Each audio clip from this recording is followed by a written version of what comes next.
او اہل حدیثو تم ہو حدیث کے رکھوالے، تم ہو حدیث کے چوکیدار، تم ہو حدیث کے نگران، تم ہو حدیث کے عامل، تم ہو حدیث کے محافظ۔ جب حدیث جمع کرنے کا وقت تھا اس وقت تمہارا نام محدثین تھا، اب حدیث جمع تو ہو چکی ہے، متن اب تباہ ہو چکی ہے، حدیث تمہارے پاس پہنچ چکی ہے، اب حدیث عمل کے ذریعے آپ نے محفوظ رکھنی ہے۔ محدثین نے عمل بھی کیا، جمع بھی کیا، مدون بھی کیا، کتابیں بھی لکھی، ایک ایک حدیث کے لیے ہزاروں ہزاروں میل سفر کیے، حدیثیں جمع ہو گئی، محفوظ ہو گئی۔ اب تمہارے پاس کتب حدیث موجود ہیں، اب تمہاری ذمہ داری ہے کہ حدیثوں پر عمل کرنا، حدیث پر عمل کرتے رہیے، حدیث کے بارے میں اپنے دل و دماغ کو صاف رکھیے۔ لوگوں نے حدیث کے ساتھ وہ ہاتھ نعوذ باللہ کیے،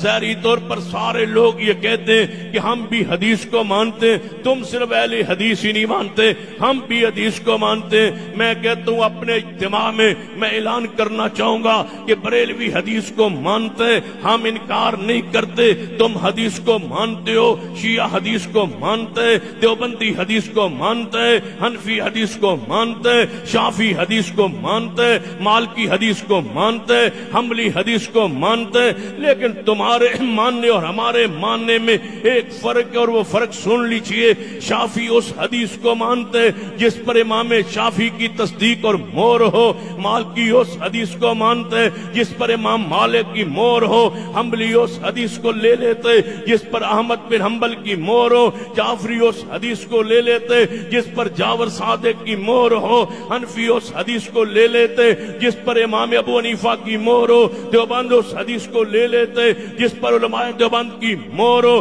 بریلوی اس حدیث کو لے لیتے جس پر امام احمد رضا خان کی مہر ہو۔ اور اہل حدیث امام نہیں دیکھتا، ہستی و شخصیت نہیں دیکھتا، جس حدیث کی سند پیغمبر تک پہنچ جائے وہ علماء دیوبند بیان کرے، وہ علماء بریلویہ بیان کرے، وہ امام ابو حنیفہ بیان کرے، وہ امام شافعی بیان کرے، وہ امام مالک بیان کرے، وہ احمد بن حنبل بیان کرے، وہ امام جعفر بیان کرے، وہ امام باقر بیان کرے، وہ امام نقی بیان کرے، وہ حدیث امام تقی بیان کرے، وہ حدیث امام حسن عسکری بیان کرے، اس حدیث کے راوی صدیق ہو، عمر ہو، عثمان ہو، علی ہو، اس حدیث کے راوی اصحاب رسول ہو، آل رسول ہو، آل علی ہو، آل جعفر ہو، آل عقیل ہو، آل رسول ہو، آل محمد ہو، ابو سفیان ہو، امیر معاویہ ہو، کوئی صحابی ہو، کوئی آل رسول کے چشم و چراغ ہو،